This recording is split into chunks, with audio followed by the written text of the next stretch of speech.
Indonesia's army denies 45 died in yesterday's Timor riots.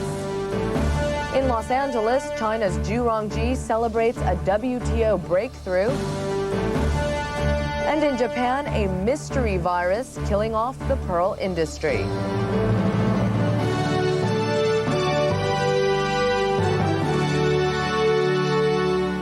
From Star News Asia, this is the Asia News Update. I'm Deborah Kan.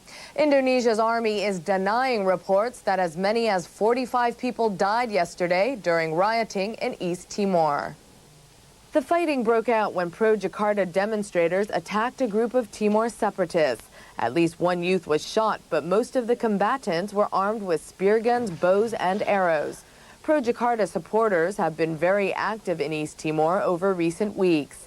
Independence activists say the pro-Jakarta militia has been terrorizing the population. Jakarta denies that charge and says only 5, not 45 people died in yesterday's violence. Chinese Premier Zhu Rongji says China and the U.S. have reached a breakthrough on agricultural issues, and he says the new agreement removes one of the final obstacles to China's entry into the World Trade Organization.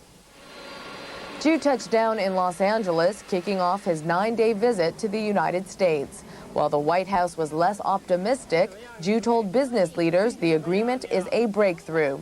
China agreed to lift its ban on U.S. wheat and citrus imports. Here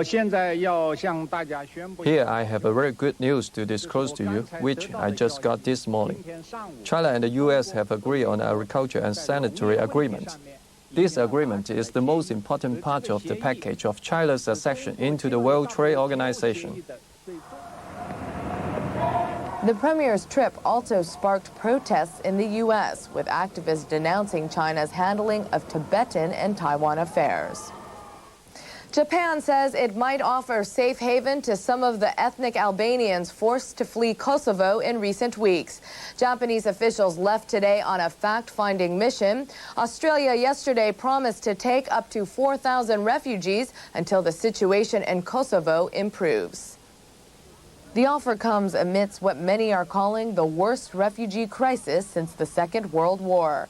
500,000 ethnic Albanians have fled across Kosovo's borders since NATO began its bombing campaign last month. Aid agencies say the tent cities they've been crowded into in open fields in Macedonia and Albania are humanitarian disaster areas. Once the proud exporter of 2/3 of the world's pearls, Japan is now losing out to other countries like China, Australia, and Tahiti.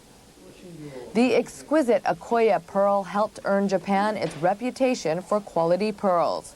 Experts blame a mysterious disease for killing off vast numbers of oysters across huge areas of Japan.